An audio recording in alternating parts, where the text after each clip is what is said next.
जी दोस्तों, नमस्कार, आदाब, सत श्री अकाल। मैं दानिश महाजन बदलता दौर में आपका स्वागत करता हूं।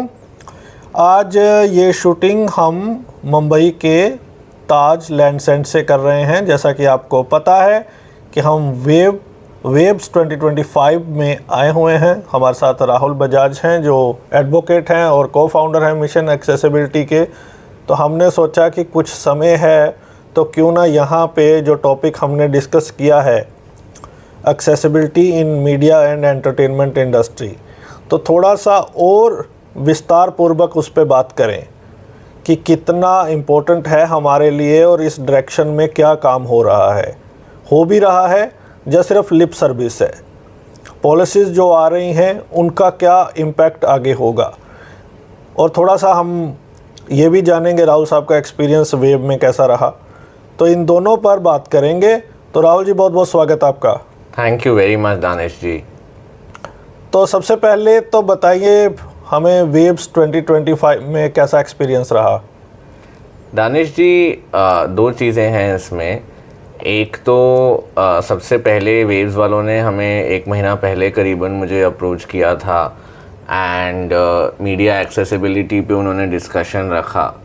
तो ये तो काफ़ी अच्छी चीज़ है इन द सेंस कि एक मेन स्ट्रीम कॉन्फ्रेंस है ये मीडिया एंड एंटरटेनमेंट सेक्टर पे जो सरकार कर रही है through the ministry of information and broadcasting to spread awareness on the importance of investing in the Indian media and entertainment ecosystem, foreign collaborations encourage करने के लिए, उन तरीके की चीज़ों के लिए किया है। तो इट्स अ गुड इनिशिएटिव और इसमें वो लोग मीडिया एक्सेसिबिलिटी को एक सेंट्रल थीम बना रहे हैं या इम्पोर्टेंस दे रहे हैं। That is I think definitely a good step and वो डिस्कशन के बारे में भी हम आगे बात कर सकते हैं। दूसरा ये रहा कि उसके अलावा जो बाकी कॉन्फ्रेंस में मेरी उम्मीद थी कि मैं, क्योंकि यहाँ पे the who's who of the media and entertainment industry are here, चाहे फिर वो मेजर OTT प्लेटफॉर्म से ले लो, म्यूज़िक कंपनी से ले लो, राइट। तो मेरी ये उम्मीद थी कि अगर उनसे भी एक बात हो पाए, बिकॉज हमें काफ़ी इश्यूज़ आते हैं लोगों से कि ये प्लेटफॉर्म पे ये एक्सेसिबिलिटी का प्रॉब्लम है, यहाँ पे ये कंटेंट इनएक्सेसिबल है, तो अल्टीमेटली कितनों पे इंसान केस करे। तो इसलिए ये मेरी उम्मीद थी कि अगर कुछ थोड़ी बात हो पाए और एक कोलैबोरेटिव चैनल बन पाए उन लोगों से इश्यूज़ रिजॉल्व कराने का, वो नहीं हो पाया। काफ़ी हद तक जो मीडिया एक्सेसिबिलिटी के पैनलिस्ट थे वो वही 4-5 लोगों से ही बात हो पाई जिनसे हमेशा ही होती है। तो वो एक डिसअपॉइंटमेंट ज़रूर है। राइट, लेकिन ओवरऑल एक अच्छा एक्सपीरियंस रहा है, एक अच्छी अपॉर्चुनिटी मिली है जहां लगभग 20,000 लोगों का फुटफॉल है 100 कंट्रीज से बताया जा रहा है जी। तो उस प्लेटफॉर्म पे कम से कम डिसेबिलिटी को इंक्लूड किया गया है, एक्सेसिबिलिटी को इंक्लूड किया गया है। तो कहीं ना कहीं ये दर्शाता है कि माइंडसेट में तो उनके है। That's right. नहीं, absolutely they have made it like, जैसे पहले मैंने कहा ही कि they have made it an important part of their agenda. और ये चीज़ हम फॉर ग्रांटेड नहीं ले सकते, बिकॉज काफ़ी देशों में अगर आप मीडिया एंड एंटरटेनमेंट सेक्टर में देखो तो एक्सेसिबिलिटी की बात जितने फोर्स से, जितने वाइब्रेंसी से हो रही है हमारे देश में आज, उतना नहीं होती। और इन्होंने इसको एक प्लेनरी पैनल बनाया, ऐसा भी नहीं कि कोई साइड डिस्कशन रख रहे हो। करेक्ट। और इसमें एक और इम्पॉर्टेंट थिंग कि जब हम बात करते हैं कि जब बजट आता है खास तौर पे डिसेबिलिटी का, राइट, उस समय हम बात करते हैं कि हम सिर्फ डिसेबिलिटी डिपार्टमेंट के बजट को ही देखते हैं या MSJE के ही बजट को देखते हैं, राइट, जबकि डिसेबिलिटी को बाकी डिपार्टमेंट्स में भी इम्पोर्टेंस मिलनी चाहिए। राइट। तो ये अब ministry of information and broadcasting का इवेंट था तो वहाँ पे उन्होंने इंक्लूड किया। तो I think we are in a right direction. I agree, and that is actually a good kind of proof of concept or a good template. क्योंकि आप मान लो हेल्थ केयर पे कॉन्फ्रेंस कर रहे हो तो आप health care access for the disabled में भी करो। अगर आप टूरिज्म में कर रहे हो तो एक्सेसिबिलिटी ऑफ टूरिज्म में भी करो। कोई भी मेन स्ट्रीम कॉन्फ्रेंसेज में जब आप ये एलिमेंट भी लाओगे, that will make a much bigger difference than just talking about it in our own silos. Correct. अब आते हैं थोड़ा सा इस टॉपिक पे, डिस्कशन वाला पार्ट पे भी हम बात करेंगे, लेकिन पहले इस टॉपिक को समझते हैं। जब हम बात करते हैं accessibility in media and entertainment industry, इससे हमारा मतलब क्या होता है?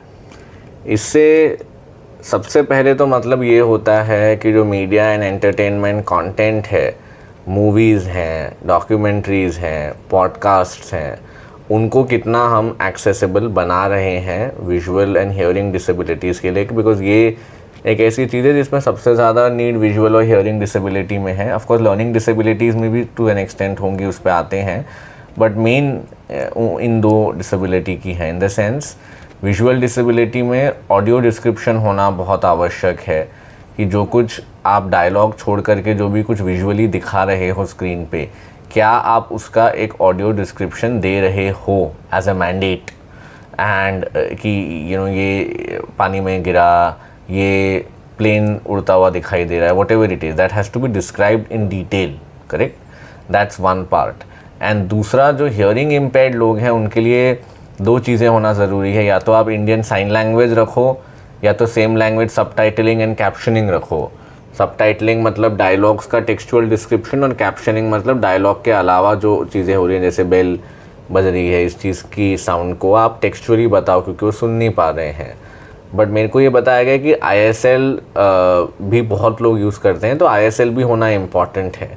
तो विजुअल और हियरिंग डिसेबिलिटी के लिए तो ये, फिर लर्निंग डिसेबिलिटीज़ के लिए और हो सकता है कि आप कंटेंट को सिंप्लीफाइड एक्सेसिबल तरीके से प्रेजेंट करो। तो एक तो ये एस्पेक्ट हो गया एक्सेसिबिलिटी ऑफ कंटेंट।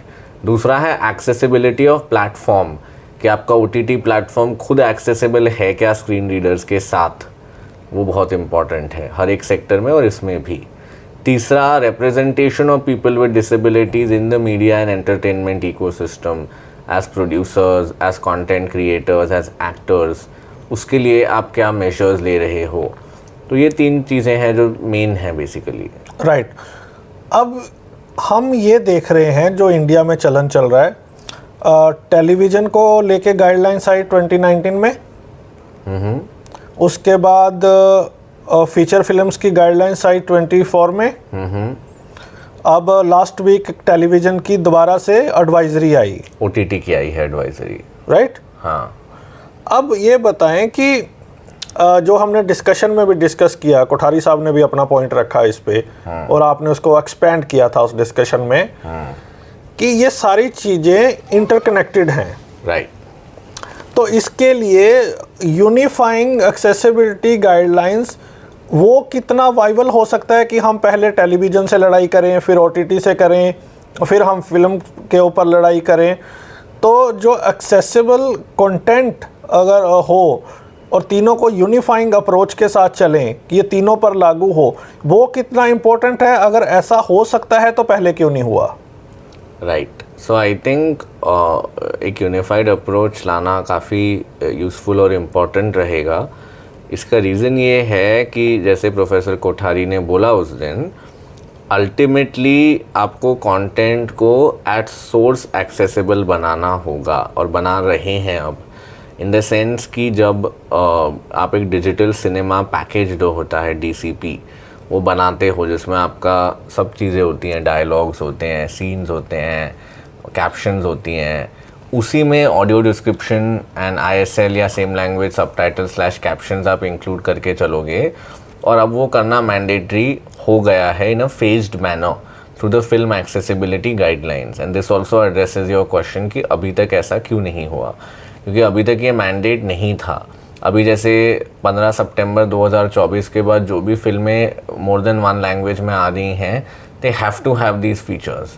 1 जनवरी 2025 के बाद जो भी फिल्में नेशनल अवार्ड के लिए अप्लाई कर रही हैं, they have to have these features, and all films across the board have to have them by 15 March 2026 latest, correct, चाहे वो सिंगल लैंग्वेज ही हो।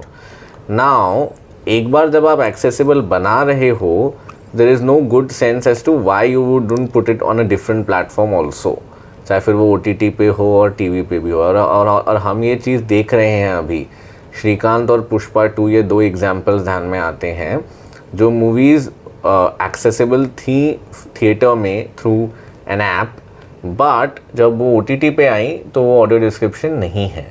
तो ये इसीलिए हो रहा है बिकॉज यूनिफाइड स्टैंडर्ड्स हमारे पास नहीं है। ये एक चीज़ है इसमें। दूसरी चीज़ ये है कि कुछ चीज़ें हर प्लेटफॉर्म के हिसाब से भी हमको मॉड्यूलेट करनी पड़ेंगी। फॉर इंस्टेंस फिल्म्स में हमारे यहाँ एक्सेसिबिलिटी जो हमारे देश में है वो ऐप्स के थ्रू है, एटलीस्ट ऑडियो डिस्क्रिप्शन, क्योंकि हमारे कंट्री में वो इक्विपमेंट नहीं है हार्डवेयर कि आप अपने सीट में डालो ईयरफोन और आपका ऑडियो डिस्क्रिप्शन आ जाए। हमारे यहाँ इंडिजिनस सॉल्यूशंस हैं, जैसे ऐप्स हैं, एक्सेल सिनेमा है, ग्रेटा है, और भी होंगी और बनेंगी आगे जाके। तो वो ऐप्स के थ्रू आप एक्सेसिबिलिटी इंश्योर करते हो, तो वो फिल्म का तरीका हो गया। OTT में तो ये बना बनाया ही आता है कि ऑन या ऑफ कर सकते हो। टेलीविज़न में जहाँ तक सवाल है, उसमें भी आपको जो आपका ओवर द टॉप प्रोवाइडर है वो फैसिलिटी देगा कि आप अपने रिमोट से ऑन या ऑफ कर पाओ। तो थोड़ा सा हमको, और क्योंकि टेलीविज़न में ये भी है कि लाइक बनने में और आने में अंतर कम होता है, जबकि फिल्में जो हैं वो बन के आने में बहुत समय होता है। तो ये पिक्यूलियरिटीज़ को भी ध्यान में रखते हुए एक यूनिफाइड स्टैंडर्ड बनाना is the need of the hour. एक हमने बात की बहुत स्ट्रांगली कि जो अप्रोच है एक्सेसिबिलिटी लाने की मीडिया और एंटरटेनमेंट इंडस्ट्री में, अब वो समय आ गया है कि हमें नॉन बाइंडिंग अप्रोच से बाइंडिंग अप्रोच की ओर जाना चाहिए। राइट।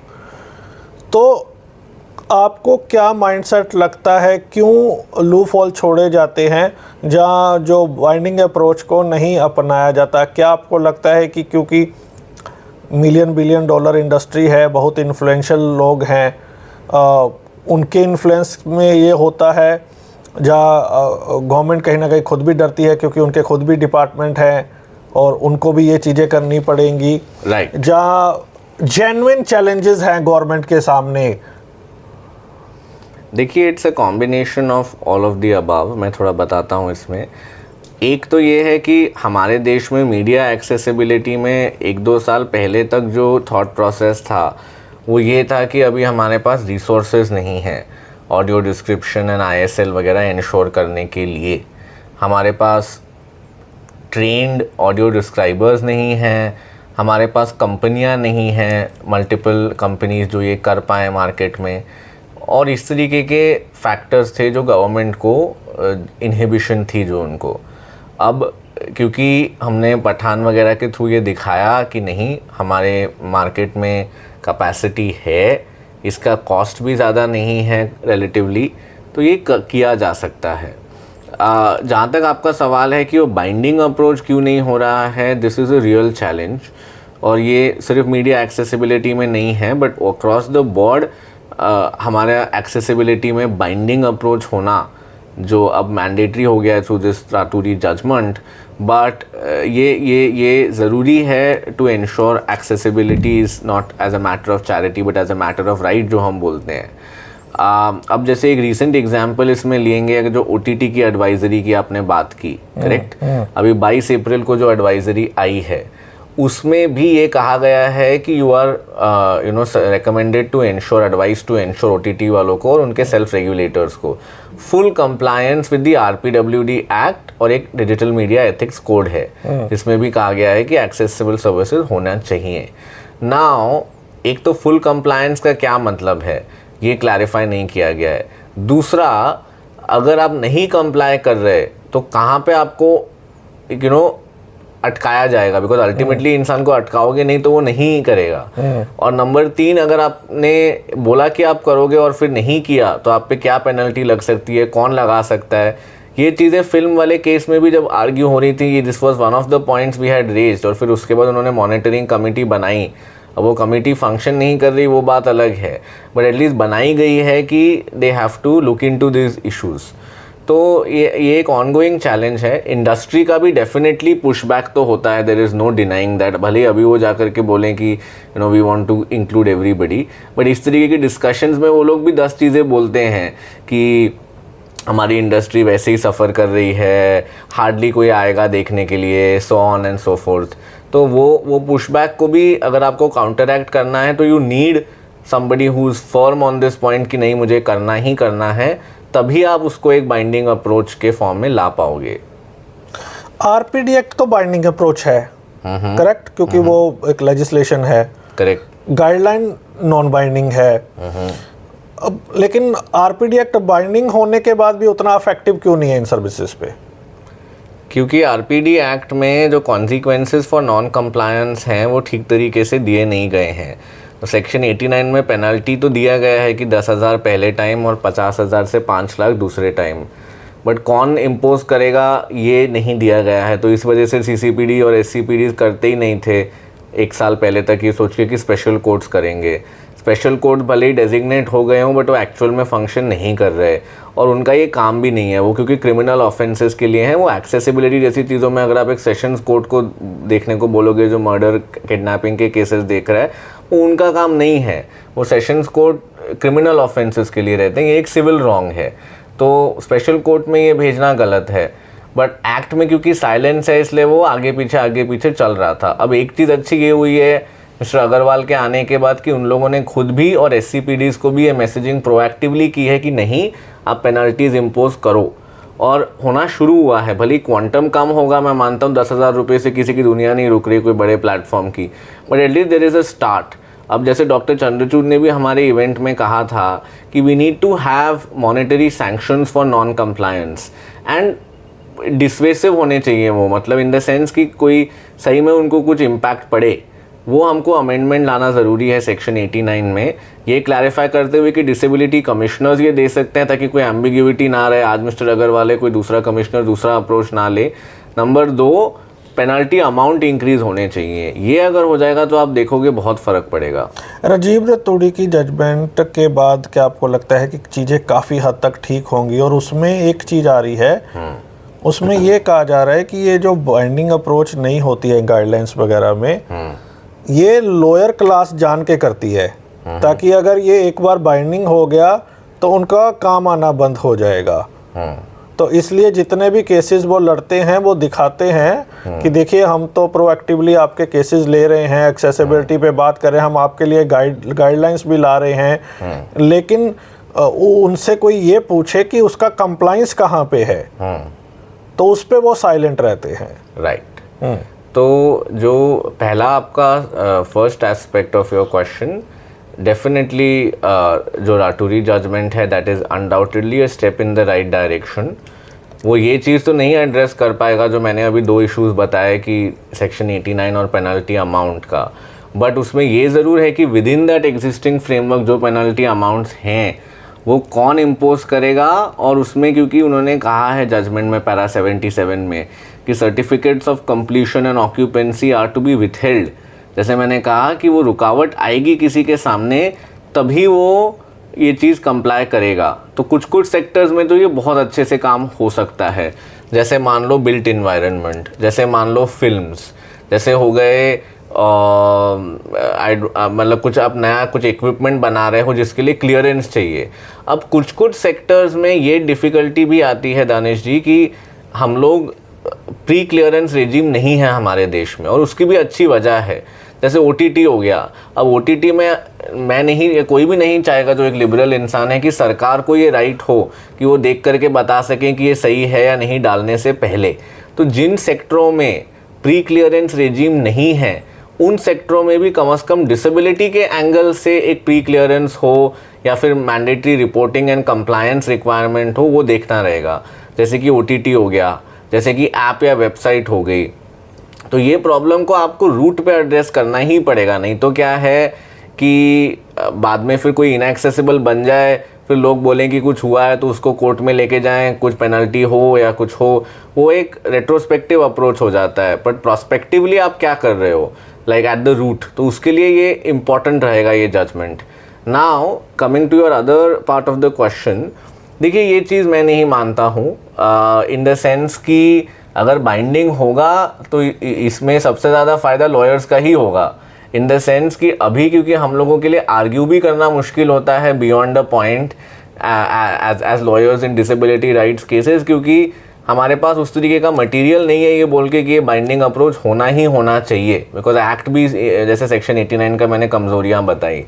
तो इनफैक्ट 2-3 केसेस में मैंने भी राठौरी जजमेंट साइट किया है एंड काफ़ी उसका फ़ायदा भी हुआ है कि अब कोर्ट्स भी मान रहे हैं कि नहीं, जैसे ये OTT वाले में ही जैसे मैंने बताया आपको कि एडवाइजरी आई है और इसमें अभी 19 मई को केस लगा हुआ है ये दिल्ली हाई कोर्ट में। तो इसमें I am planning on citing that para 77 and saying कि आप प्लीज़ उनको बोलिए कि एक बाइंडिंग लेवल पे इसको लेकर के आए। बट हाँ, ये बात ज़रूर है कि जब तक वो बाइंडिंग नहीं होता तब तक प्रोएक्टिव लिटिगेशन के थ्रू क्या बेस्ट हो सकता है ये हमको करना पड़ता है। तो वो मजबूरी है, क्योंकि इंसान ये तो नहीं हाथ खड़े कर सकता ये बोल के कि जब तक बाइंडिंग नहीं होगा तब तक कुछ भी नहीं करेंगे। जैसे एक एग्जांपल देता हूँ, डिसेबिलिटी कमीशंस के पावर्स हैं। अब एक्ट ही ये कहता है कि वो रिकमेंडेटरी हैं और आप रीजंस दे करके उसके अगेंस्ट नॉन कंप्लायंस अगर आपकी रहे तो आप सो लॉन्ग एज रीजंस दे रहे हो इट इज़ फाइन। मतलब ये नहीं है कि करना ही करना है और नहीं करोगे तो कंटेम्प्ट हो जाएगा। करेक्ट जी। नाउ ये जो मुकेश कुमार का जजमेंट है जिसपे हमने लास्ट टाइम डिस्कशन किया था, इसमें एक जज ने तो ये तक भी कहा था कि आप रिकमेंडेशंस भी नहीं दे सकते, आप सर्विस मैटर्स को टच ही नहीं कर सकते। करेक्ट। तो उस हिसाब से at least with in the existing framework क्या बेस्ट किया जा सकता है, वो मैं पूरी लॉयर क्लास के बारे में तो नहीं कह सकता, बट हमारा ये अप्रोच रहता है कि with in the existing framework क्या बेस्ट हो सके वो किया जाए, while at the same time trying to strengthen the framework। और अगर ये हो जाता है तो सबसे ज़्यादा काम भी इसकी वजह से लॉयर्स के पास ही आएगा क्योंकि अल्टीमेटली कंपनियों को भी लीगल एडवाइस चाहिए रहेगी, बिकॉज वो भी नहीं चाहेंगे कि हमारे अगेंस्ट फिर लॉ सूट हो। तो ये चीज़ मैं नहीं मानता। ये जो इंडस्ट्री है ये कोई सोशल वर्क नहीं है। They look for numbers. Correct. They will look for the visibility. Correct. हम एक आर्ग्यूमेंट ये देते हैं कि क्योंकि आपके थिएटर एक्सेसिबल नहीं है, आपके इंटरफेसेस एक्सेसिबल नहीं है, तो आपको कैसे दिखेंगे डिसेबल्ड। आप एक्सेसिबल करिए, उसके बाद देखिए क्या नंबर है क्या नहीं। राइट। लेकिन क्या कम्युनिटी बेस पे भी आपको लगता है कि लोगों को भी विजुअल होने की ज़रूरत है? आप जो भी किसी थिएटर में अगर जाते हो तो जैसे बाकी चीज़ें सोशल मीडिया पे डालते हो तो इसको भी डालो। आप मूवी के रिव्यू अपने डालो, जहाँ आप डिस्कशंस करो इस मूवी के बारे में सोशल मीडिया पे भी, क्योंकि आजकल का जो एल्गोरिदम है तो वो कनेक्ट कर लेता है, डेटा पहुंचा देता है। तो आपको लगता है कि कम्युनिटी की भी अपनी जिम्मेवारियां हैं कि इसको कैसे मूवमेंट को आगे लेके जाना है?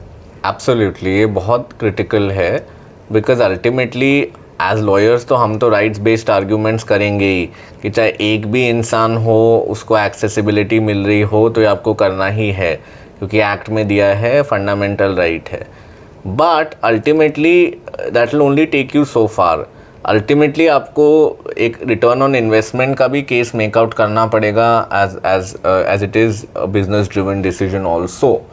तो उस पर्सपेक्टिव से विजिबिलिटी होना बहुत ज़रूरी है, एंड आई डोंट थिंक अभी इस टाइम पे है, इन द सेंस कि 2-4 लोग होंगे जो ट्विटर पे जाके लिखेंगे कि यार ये एक्सेसिबल नहीं है, वो एक्सेसिबल नहीं है। बट जितने लार्ज नंबर्स में हम बोलते हैं कि 16% पॉपुलेशन वर्ल्ड की WHO के हिसाब से डिसेबल्ड है, इंडिया में अगर उसको एक्सट्रैपुलेट करोगे तो वो 22 करोड़ हो जाएगा। उसके हिसाब से जो नंबर्स हैं वो बहुत कम हैं। जो भी कुछ डेटा मैंने सुना है कि जो लोग जा रहे हैं, देख रहे हैं, तो इसलिए ये बढ़ाना बहुत ज़रूरी है इसको अगर सस्टेन करना है तो। करेक्ट। अब रिसेंट एग्जांपल है कि एक वेब सीरीज आई थी जिद्दी गर्ल, तो उसमें एक फिजिकल डिसेबल्ड का एक करेक्टर था। तो निपुण भाई ने एक पूरा आर्टिकल लिखा है, he appreciated them for bringing a normal portrait rather than showing them as a sad or inspirational character। उसके बाद फिर मैंने भी उसको डाला, तो उसके बाद बहुत सारे लोगों ने उसको पढ़ा और उनको उनके प्रोड्यूसर को टैग किया, डायरेक्टर को टैग किया, तो उनको एक अवेयरनेस पर्सपेक्टिव से माइंड में गया कि अच्छा ये वाली लिसनर भी है हमारे। तो अगर ये चीज़ हम लिखते हैं, उनको टैग करते हैं, उनको समझ आती है, तो ये एक बहुत ही पॉजिटिव चीज़ हो सकती है। Right. No, absolutely. It's much needed. इस डिस्कशन जो वेव में हमने की सेम टॉपिक पे, 2 पैनल थे हम लोगों के, तो अगर आपको लोगों को उसकी जिस्ट देनी है, जहाँ अपना एक्सपीरियंस शेयर करना है, तो व्हाट वुड बी दैट? तो 4-5 मेन बातें इसके सामने आई। एक तो ये कि media accessibility not just for people with disabilities, it is for everyone. जो कहा गया कि सब टाइटलिंग या कैप्शनिंग के थ्रू जो वीक लिटरेसी लेवल्स हैं, जिनके जो पढ़ने लिखने में कमज़ोर हैं, उनको भी, ना सिर्फ डिसेबल्ड हियरिंग इम्पेयर्ड लोगों को, बट उन लोगों को भी ये चीज़ का फ़ायदा होगा। क्योंकि वो देख पाएंगे क्या लिखा, क्या डायलॉग है, और वो कोरिलेट करके उनकी भी लैंग्वेज ग्रास्प बेटर होगा। तो वो केस बनाना ज़्यादा आसान है as opposed to just saying कि it is for people with disabilities. दूसरी चीज़ ये सामने आई कि जैसे यूनिफाइड अप्रोच का आपने बोला। तीसरा, आपने और मैंने पर्टिकुलरली ये चीज़ पे बहुत स्ट्रेस किया कि बाइंडिंग अप्रोच होना चाहिए, कॉन्सिक्वेंसेस फॉर नॉन कंप्लायंस होने चाहिए। फिर उसके अलावा कुछ कुछ इनोवेशन सामने आई, जैसे एक हमारे को स्पीकर थे, उन्होंने कुछ किमटेल उनका इनिशिएटिव है जिसके थ्रू वो लोग इस एरिया में भी इनोवेशन कर रहे हैं कि audio description, same language captioning में एआई के थ्रू क्या किया जा सकता है, but while kind of combining it with the human touch also. तो वो एक और बात सामने आई। फिर उसके बाद जर्नलिज्म जो हो रहा है मीडिया एक्सेसिबिलिटी में, उसके बारे में प्रीति सालियान जी ने बात किया, और न्यूज़ रूम्स में रिप्रेजेंटेशन बढ़ाना ज़रूरी है पीपल विद डिसेबिलिटीज़ का। फिर मैंने अक्षत बाल्दवा के केस की बात की जो पठान और जवान के बारे में था, और क्या उनकी इच्छा थी कि वो देख पाएँ एक्सेसिबल कंटेंट, और उसके बाद से ये चीज़ बढ़ने लगी।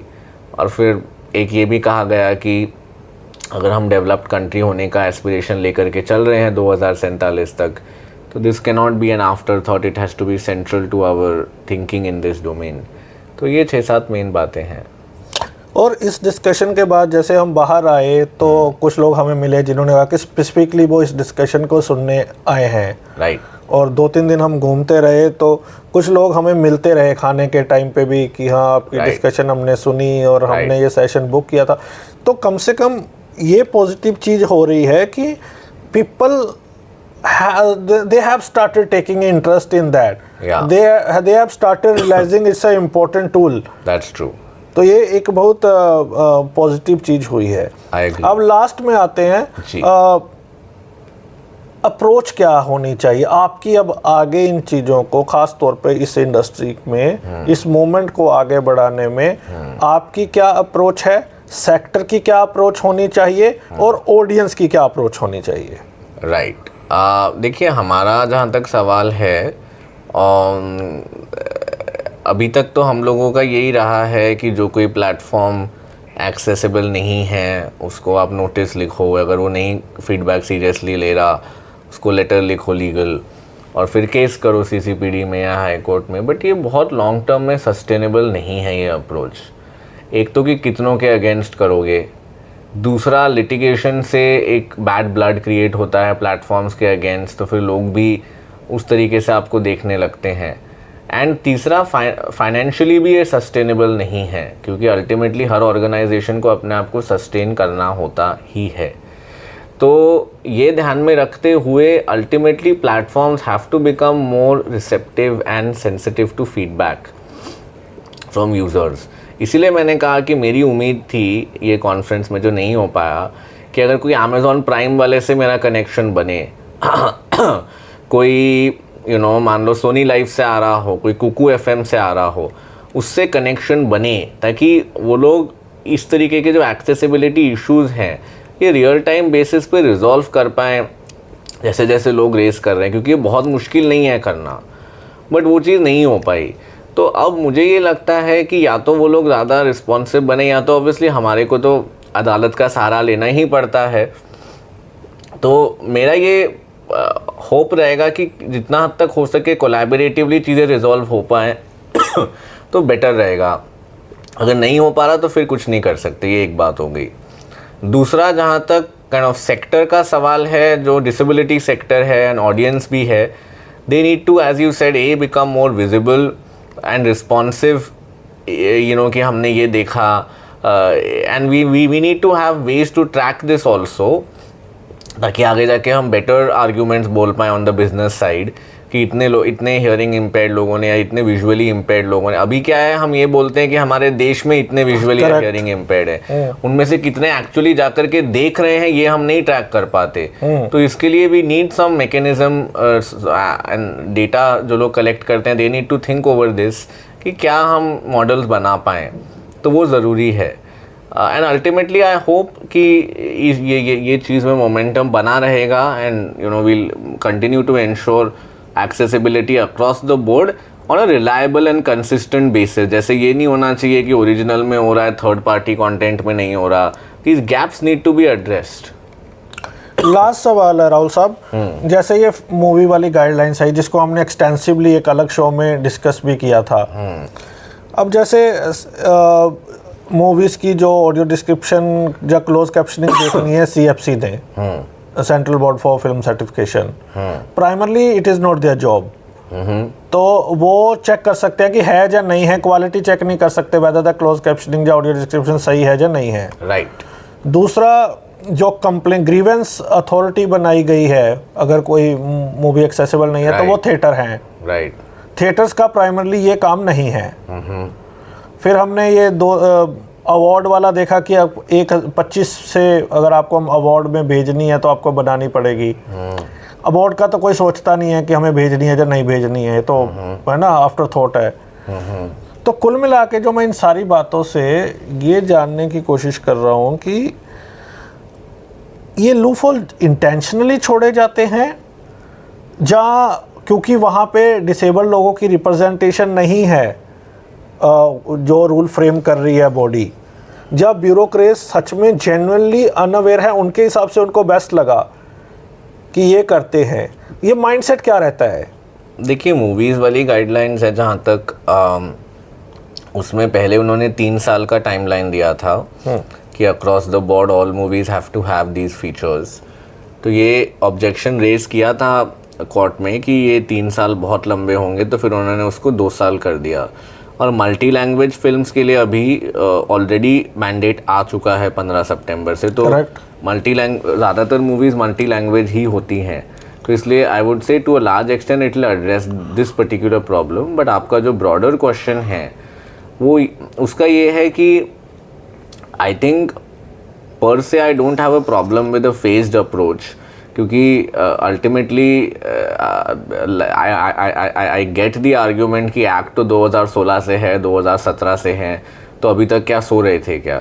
I understand that, right. But अभी तक हमने ये बाइंडिंग नहीं किया था। 2019 में उन्होंने बस बोला था कि मोटिवेट करो और इंकरेज करो, तो उस हिसाब से आई थिंक ये फेज टाइमलाइन 2 साल की ठीक है। मतलब मुझे नहीं लगता कि कुछ बहुत ज़्यादा एक्सेसिव है, गिवन कि अब ये मैंडेट हो चुका है। बट येस, जहाँ पे ज़रूरत है काम की वो है मॉनिटरिंग एंड ग्रीवेंस रिड्रेसल में, जो आपने भी फ्लैग किया कि अगर कोई मूवीज़ हैं जिनमें ये फीचर नहीं है तो वो कैसे क्लियर हो रही हैं। और उसके लिए थिएटर लाइसेंसीज ज़रूर हैं, बट उसके ऊपर भी एक कमेटी है जो मॉनिटरिंग कमेटी क्लॉज 11 में बनाई गई है, जिसमें 3 लोग हैं, वो पर्सन्स विद डिसेबिलिटीज़ हैं। अब उनकी भी जिम्मेवारी बनती है कि वो कॉन्स्टेंटली प्रेशर डला करके रखें कि ये मूवी का क्या हुआ, ये मूवी में है क्या फ़ीचर, इसके लिए हम क्या कर रहे हैं। तो उनको पीछे लग लग के कराना पड़ेगा मिनिस्ट्री से और इंडस्ट्री से ये काम। We can't afford to rest. अब मुझे जो मालूम पड़ा है, मैं कमेटी में तो नहीं हूँ, ऑब्वियसली मुझे नहीं डालेंगे वो लोग, बट जितना मुझे मालूम पड़ा है, एक मीटिंग हुई 6 महीने पहले, उसके बाद फिर कुछ नहीं हुआ है। तो that proactive approach has to be there from the members of that committee also, और उसके थ्रू आई थिंक काफ़ी हद तक आप इम्प्रूवमेंट देखोगे। जहाँ तक अगेन योर क्वेश्चन वॉज कि वेदर इट इज़ इंटेंशनल और नॉट, तो ये 2 years का टाइमलाइन को मैं पर्सनली एक लूप होल नहीं मानूंगा। मॉनिटरिंग कमेटी है, but that needs to become more active, so we also need to look inwards. एक तो मैं ये कहूँगा। दूसरा, समटाइम्स इंडस्ट्री का भी प्रेशर होता है, एंड अल्टीमेटली उन लोगों को भी they have to balance competing priorities. हमारे नीड्स हैं, इंडस्ट्री के क्या पोजीशन है, वो सबको ध्यान में रखते हुए they have to work it out. But we need to keep pushing at our end कि जो कुछ बेस्ट हो सके विद इन दो सर्कमस्टेंसेस। बिल्कुल। तो उन कमेटी में जो लोग हैं उनको पुश करना चाहिए, क्योंकि वो बाद में ये आर्ग्यूमेंट देंगे कि हम तो कोशिश कर रहे हैं लेकिन आगे बात नहीं बन रही। तो मुझे लगता है कि then they need to decide whether they want to stay in the committee still, if they तो some sort of pressure group must be there. Correct. ताकि वो भी आंसरेबल हो कि लोग क्यों जा रहे हैं कमेटियाँ छोड़ के, या कुछ भी अगर नहीं हो रहा है तो। अब 5 साल बैठने के बाद ये वाला आर्ग्यूमेंट देंगे तो कम्युनिटी एक्सेप्ट नहीं करेगी। Right. Thank you so much Rahul साहब, हमने सब कुछ डिस्कस किया। फिर 15 दिन बाद मिलेंगे, और अब अमर साहब से भी हमें एक पॉडकास्ट करना है कि ई-किक को लेके कि क्या उस पर लेटेस्ट अपडेट है। लेकिन overall it was a great fun. Thank you so much. Thank you very much to your audience and आपने भी हमें यहाँ पे बात की, बहुत आपका आभार। तो लिसनर्स, अगले सप्ताह मुलाकात होगी किसी और पर्सनैलिटी के साथ। सुनते रहिए radio Dana flight of life. Bye bye.